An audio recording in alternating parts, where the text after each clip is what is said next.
Hi, favored ones. Welcome to Soul Talk. Our guest for today is Dr. Jonna Baquillas. She has a diversified professional portfolio in the corporate and development sectors. She's a member of the Board of Trustees of the Asia Pacific Roundtable for Sustainable Consumption and Production. So it is an Asia-focused network institution that promotes sustainable consumption and production in the Asia Pacific region. And she's a consultant for sustainability projects covering policy review, sustainable consumption, climate resilience, and just energy transition for various international organizations. Of course, she still has a lot, she's doing a lot of things.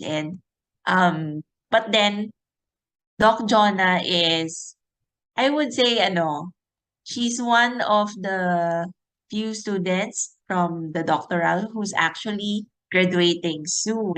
And I'm just so glad to have her here with us to share her story. And let's all welcome her. Hi, Doc Jonna. How are you?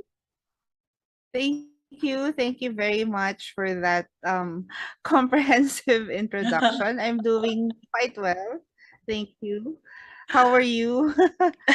I'm good. Actually, I'm so excited because actually for this month, the guest lineup are all from BBA and PhD, those who are at the end of their programs, whether it's already writing or defending their dissertations or graduating, just like you're already marching soon. It's something that I'd want to share to my online community as well as for me, because this is also my personal journey, which I am sharing through your stories. So, ayun, I am just relaxing in this, vacation time. Medyo summer term kasi ngayon sa Lasal. So that I Medyo could, mahaba yung break. go back, recharge, and refresh back to the, writing and research. Yun, but how about you? Ano yung pinagbibisihan mo ngayon now that you have finally finished your DBA? What keeps you busy nowadays? Well, as you mentioned, I'm doing some consultancy work um with various organizations. So I it was it was early this year, no. I think January when I resigned from full-time work, and it's actually the first time that I'm doing full-time consultancy work. So it was Wow. scary at first because you think about job security, you think about not being, connected full time with an organization. But I'm quite enjoying it. I'm enjoying the more chill pace that I have right now. So I have full control of my time. As long as I'm able to schedule my tasks well, then I have more time for myself. I have enough time to do the work that I'm required to do. But I'm also looking at going back to teaching, at least part-time for now, just to see, because I was teaching for quite a long time. And I do miss the interaction with the students. It's Mhm. always a learning opportunity for me to interact with the students. It's not just the teacher teaching the students, but the teacher also learns from the students. Um, so there's that. And I'm still very keen on continuing my research work. So I do have some collaborations with a few of our colleagues in DLSU and De La Salle University. I'm still working on sustainability studies and exploring some other methodologies, such as I'm well, I'm not really very much of a quantitative person. I really do enjoy qualitative research, but I'm doing machine learning now with Wow. our colleagues from the GCO Eco Conway College of Engineering. So yun. There's a lot of new things going on for you, especially Yeah, this yeah. year when you shifted from full-time to consultancy work. What was the thought Yes. process back then? What made you take that leap? I I don't know really. I think I really wanted to explore new ways of working. To be honest, I enjoy working from home, and Mm-hmm. I quite intend to do so. So I mean, there are a lot of opportunities to work with international organizations while working from home, because the technology is there. You don't have to be physically present to be able to do the work. So it is opening opportunities for me, opening avenues also to explore. So syempre yung una nakakatakot, because you suddenly realize that you're not gonna get a monthly salary from then on, no? Yeah. So during the first week, I was thinking, oh shucks, this is quite scary, because what if I don't get projects, or what if, there's projects now, but later on, what's gonna happen? But I mean, they're coming, and I've actually registered officially, so it's BIR registered and BTI registered already. So it made it quite official when I did that. Mm-hmm. Um and yun, so ano naman, happy naman, because through connections also, I'm able to tap my connections, where projects would just parang come in, because I was Mm-hmm. referred by someone, or someone recommended me to do these projects. So yun. Oo. Do you think your previous, all your previous experiences or your work has prepared you for this? Have you ever envisioned yourself to being a consultant, yung talagang on your own, looking for projects, collaborating with different people? I guess I never really planned on doing this, but I do believe that my previous background, I mean my background and my previous experiences led me to this, and Mm-hmm. shaped me into what I can offer, the value that I can offer now to to the organizations that I offer my services to.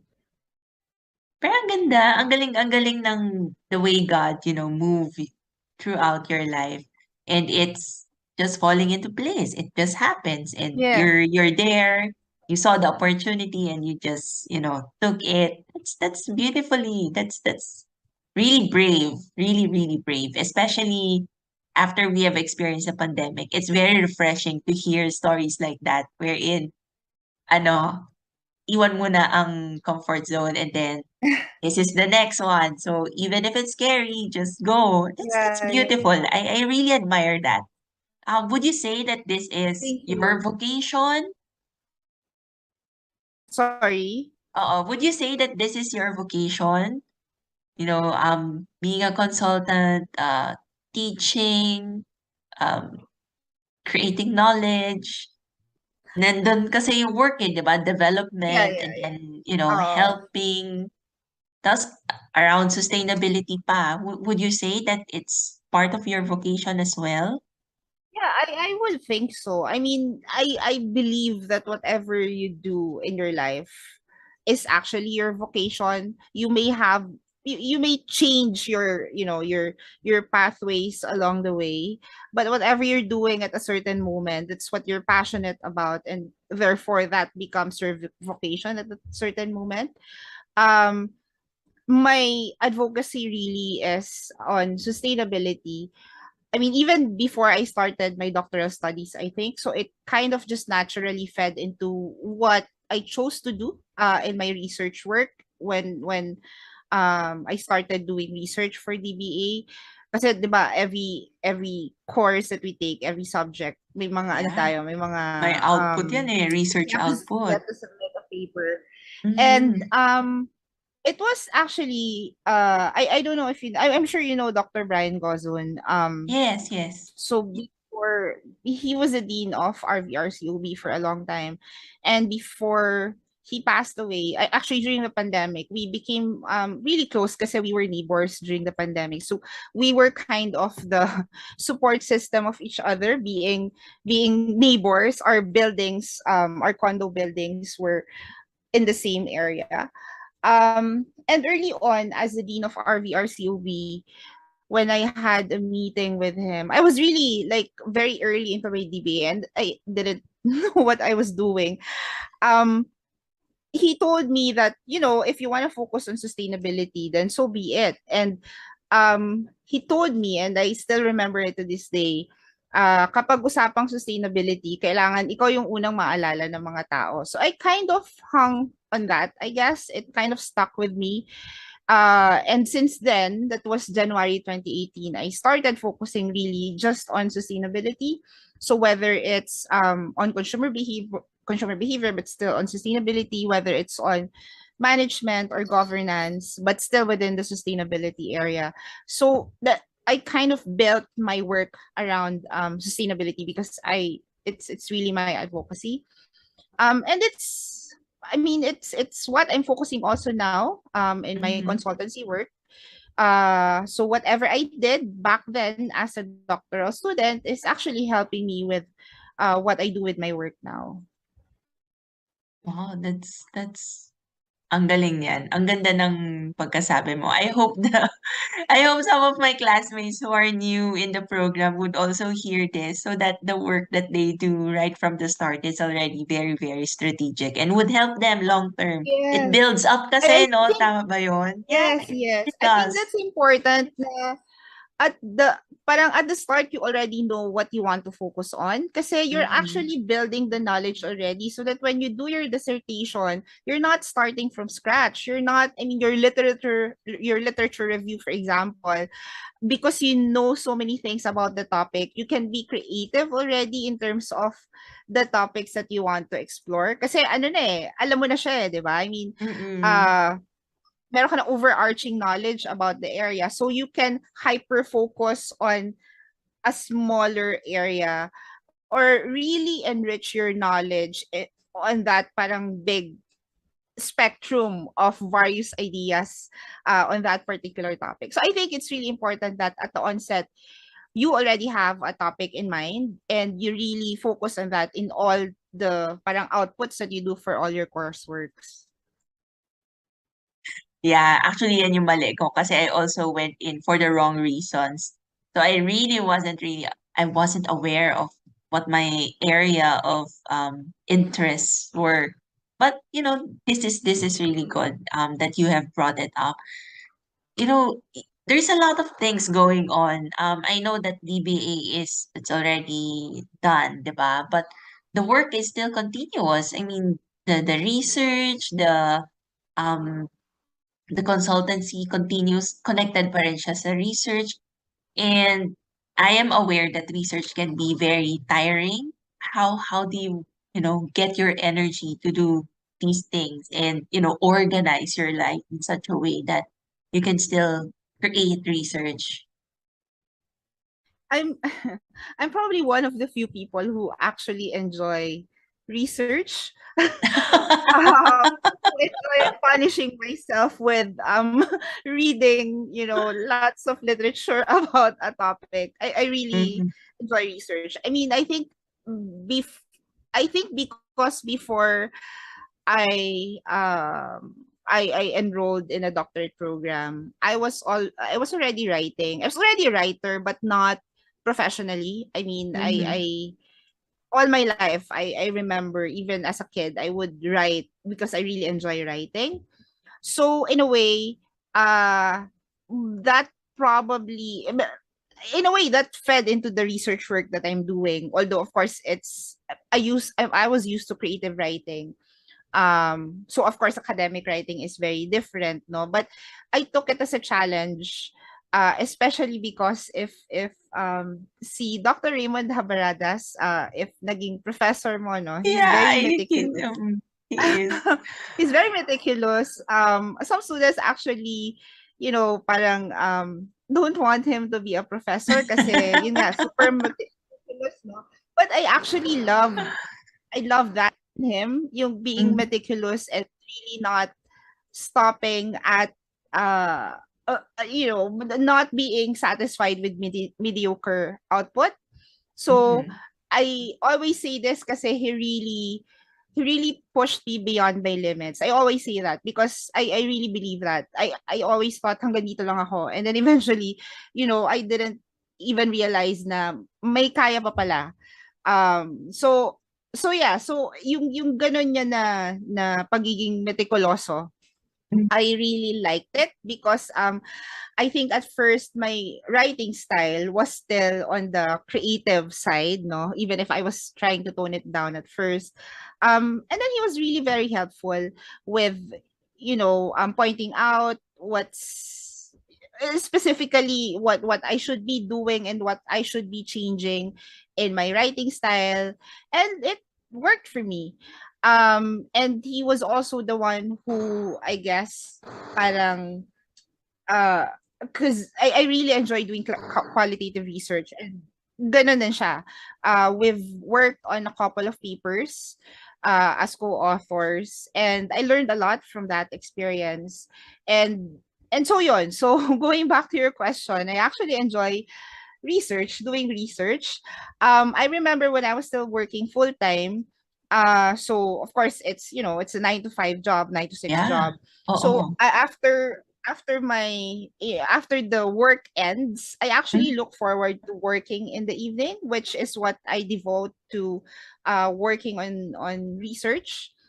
And yun, so para I'll just get lost in the evening, writing and reading articles. But your other question is yung parang how to manage. I think yung time management is really important, and setting small milestones. You have to celebrate the small milestones. Otherwise, the tasks may seem big. Like, finishing 7,000 or 8,000 word journal article, that seems taxing, no, na parang Yeah. it's too much, how do I even start, right? But uh if you just look at the mini tasks that would go under that one major task, then you should be able to celebrate the milestones and have that sense of achievement. Kasi, oh, I was able to finish one page, or I was able to finish, a section, for example. So, ikaw yung nakakaalam kung ano yung Yeah. what Oo. would parang ano yung makakapagpasaya sa no. So, you determine also ano yung small milestones na yon that you can put in your timeline para at least you will be able to manage your time very well. And it also encourages you kasi, uy, natapos ko na to. So I'll have a little coffee, or I'll have a little break. I'll have ice cream, or I'll sleep tonight. I think the one of the biggest incentives that I give myself is sleeping talaga. So, so yun. So you celebrate your small milestones until eventually you realize, oh, tapos na pala siya. 'Di ba? My So, gosh, it's really the simple things that you appreciate yes. and feel grateful about. So that really lifted you up. That's ang galing niyan. Sometimes we forget the little things, but thank you for the reminder. Sometimes we're just focused on the end goal. Eh, ang laki nga naman talaga. It's such a Yes, big, yes. yes, you really have to chunk it down to size. But Especially yung dissertation for PhD and DBA, for doctoral students in general, yung dissertation is like the biggest, I mean, I would say hurdle in, finally getting those three letters after your name. mhm. I mean, it wasn't a peaceful journey for me. I did have struggles as well. Especially during the dissertation writing already, because it was the pandemic already. But yun, I sought help, Mhm. and I also acknowledged that I needed help. So you also have to parang let your guard down and just acknowledge na I need help already. Hindi ko na to kaya, parang ganyan. So yun. Mm-mm. And help in any aspect of your life, not just in dissertation writing, but like help for your mental health. That was really crucial for me. So yun. Yeah, definitely. How do you, kasi syempre of course, earning your DBA, such a huge thing. What's the transformation that you have seen in yourself in this particular journey? How long did you complete ba the entire program? I am sure it ano rin, no? But it's very It's about transformative. 4.5 years. Uh, yeah, mga 4 years and 3 months, mga ganon. Oo. So, Ano yung nakikita mong transition or yung it's not even a transition, the biggest transformation that you see in yourself when you think about your journey in that 4 years and 3 months?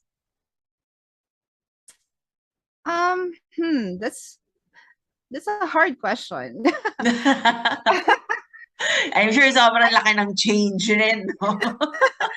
Siguro ano, before I took my DBA, I felt that I was already in my comfort zone. So I didn't want to move. I didn't want to, rock the boat because everything was working well. But then that feeling was actually detrimental to my growth because I wasn't, trying to improve myself anymore. I wasn't trying to push myself to do other things anymore. And when I took the doctoral program, it opened a lot of opportunities for me.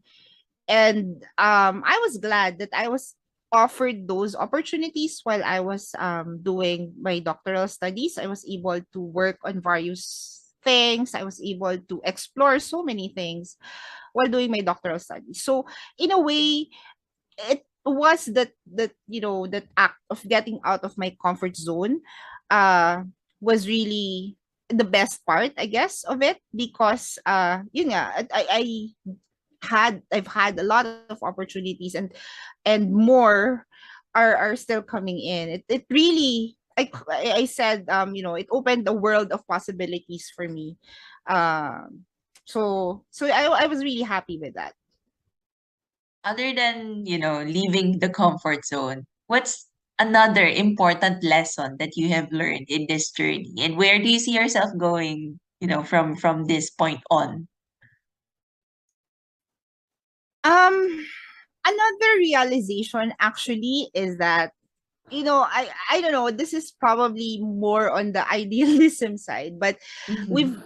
always, as Filipinos, no, parang we always regard ourselves as maybe, a little inferior than the other races, or uh well, we always parang feel intimidated whenever we work with people from other countries, and we sort of think that they are better than us, they've had better opportunities than us, but actually we can do better than them.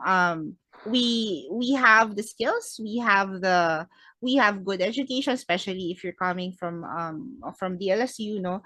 Our training is rigorous, and we can, match or even do better than what they are doing. And I'm glad that DLSU has a lot of partnerships abroad, with other universities, with other organizations. And I think as a student, you have to explore also yung opportunities na to, no?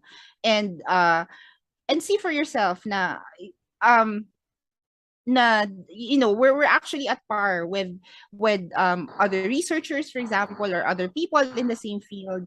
We are at par, but wag rin maging complacent or too mayabang na parang okay, magaling ako kasi DLSU ako eh. But Mhm. learn from the process. It's always, I think I'm a lifelong learner. So even with these things, yung meetings with different people, I learn from different people, no, just by observing and just by being just really listening to people. I learn a lot from them.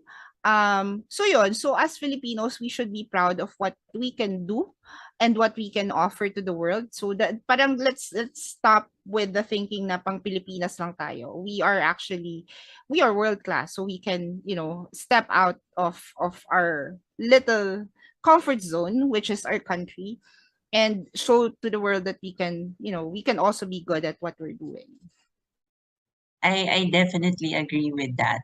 I've also encountered fellow Filipinos who don't feel good about themselves, but there are other Filipinos as well who really, really believe in their hearts that the Filipinos are world class. So, but thank you Yes, for sharing yes. that and sharing the belief Sometimes that kasi tayo mhm, mismo, yeah, sorry, sometimes yeah, tayo it mismo, depends we put talaga sa atin. ourselves na parang, That's ay, true. hindi ko yan kaya because I've seen that also with some classmates na parang, oh, foreigner, ang hirap naman mag-communicate. Parang ganyan. I mean, um let's forget about let's be uncomfortable, no, and let's savor that moment of being uncomfortable and learn from that. So yun, I guess yun yung takeaway ko kasi I'm really I really want to I love networking with other people, hearing their I guess ito rin dito rin po pasok yung pagiging qualitative researcher ko because I love hearing people's narratives, people's stories, and actually learning about their cultures as well from Mhm. those even short encounters eh. So yun. Ang galing. It really aligns to your work then na you Yes, also you have left behind yung you're comfortable with the uncomfortable, and that's a mm, good that's a good attitude to have. It's not even an attitude, I would even say it's a skill because not everyone has it, but it can be learned. It's something that can be learned. But it is, yes, yeah, it oo. can be learned. Kasi ako rin naman, I Mm-mm. mean, dati takot din ako, no, I don't wanna get out kasi parang okay naman na ako eh. Why would I still explore, right? So yun. Mhm. Natatawa ako now I know why. Why kasi every time I I choose a guest for Soul Talk, I really pray, parang, God, choose someone who could teach me something. There must be a message that this person, has to deliver to me rin. Kasi I'm doing this, diba? It's not just for my community, it's also my Yeah. personal journey. So now I know why also the angels made the way for you to be my guest. It's saying Oh, this, wow. Thank you. yeah, it's this one because I am so comfortable with the comfort zone. When even if the comfort zone is already uncomfortable, I'm still, staying there. So that happens to me. Yeah. 'Di ba? Gano'n naman kasi the comfort zone. Yeah, Minsan yeah. hindi na talaga siya comfortable, but we're still there because we're just used Oo, to kasi it. yun na yung nakasanayan. Yeah, that's true. That's so funny. But thank you for bringing that up. Yan yung message ko from you. Personal message. So last question. Of course, the DBA, the doctoral program, that's not the end goal naman talaga, di ba? It's a stepping Mm. stone for something else to fulfill your mission. What would you say, or how could you encourage people to live their purpose, to contribute to their mission in life and still be happy and at peace at the same time?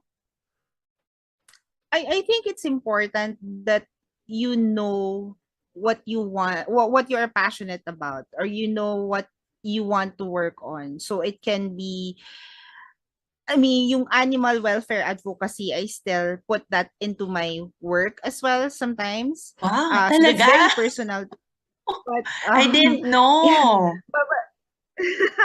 yeah, I advocate for spaying and neutering pets and for Mm-mm. adopting from Mm-mm. shelters or rescuing from streets. So that's a personal advocacy of mine, which I also still, do little things for. Like I get invited to speak about it, about cats in general, and then I would inject, Mm-hmm. my advocacy into it. So that's on one side, and then on the other side, I have the sustainability advocacy. So I guess you really have to find your passion. You really have to, and it's your passion when it makes you feel excited all the time. When just the thought of being a part of something that's related to that would actually, make your your fingers tingle and make your heart flutter, something like that, no? Parang being in love with someone, because it's actually being in love with something, right? Being passionate with something is being in love with that passion, and pursuing that means that you are also pursuing your personal advocacies, personal goals, um, and as you mentioned early on, no, yung personal vocation, I think it everything feeds into that.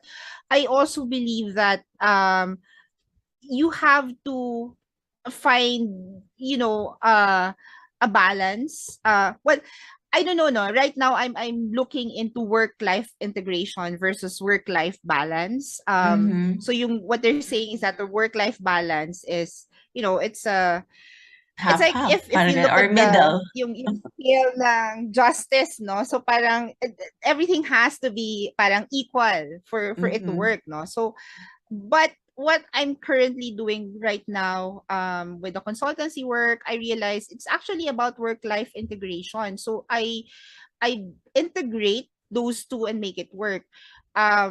It's not about, cutting off my day na 8 to 5 lang for work and then after 5 it's personal na.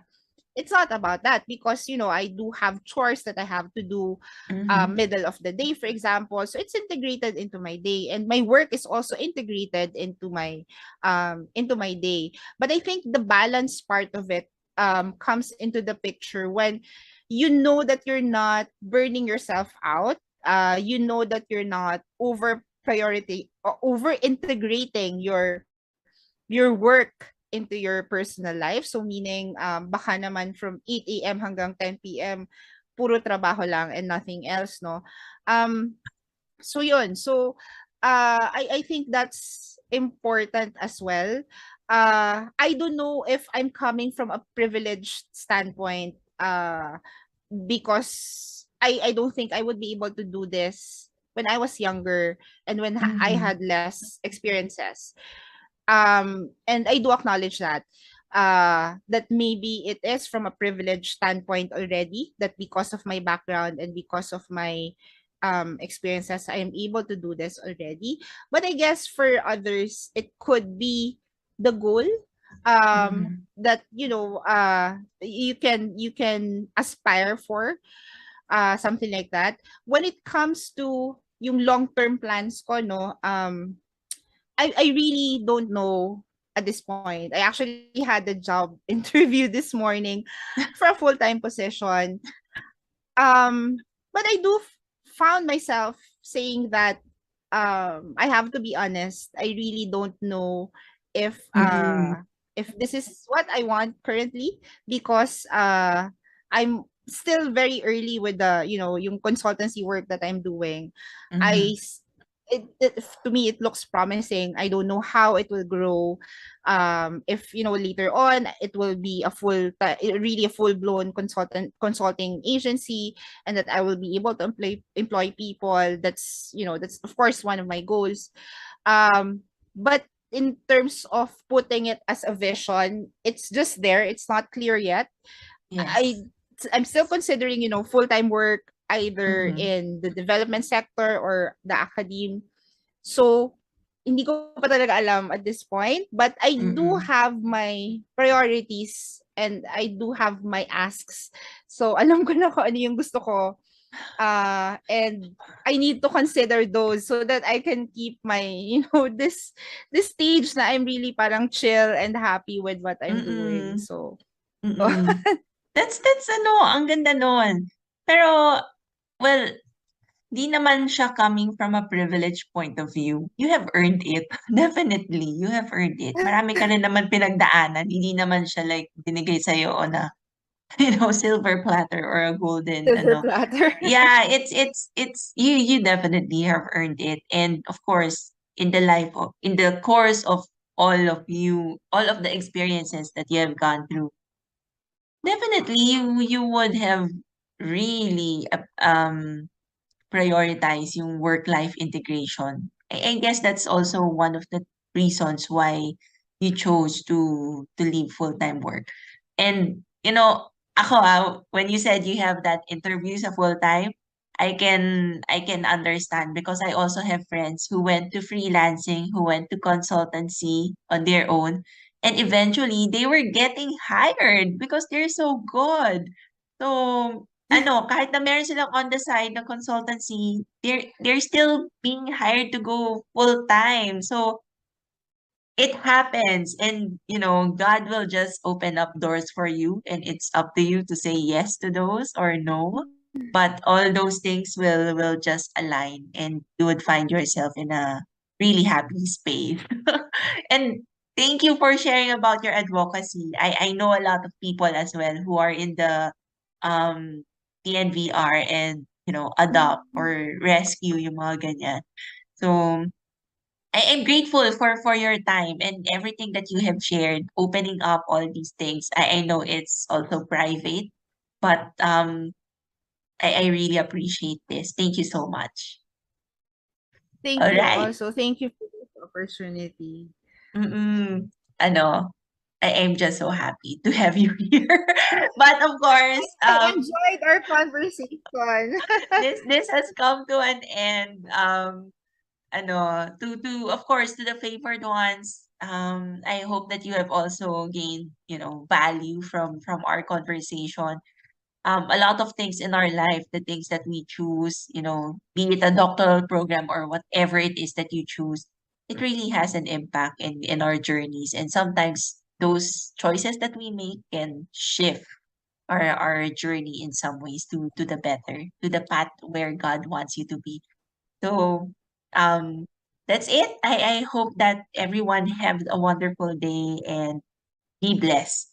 So thank you everyone, whether you're live or replay. I hope to chat with you guys again. All right. So thank you, Doc Jonna, for being here. And of Thank course, God you. Thank you bless. so much. Thank you.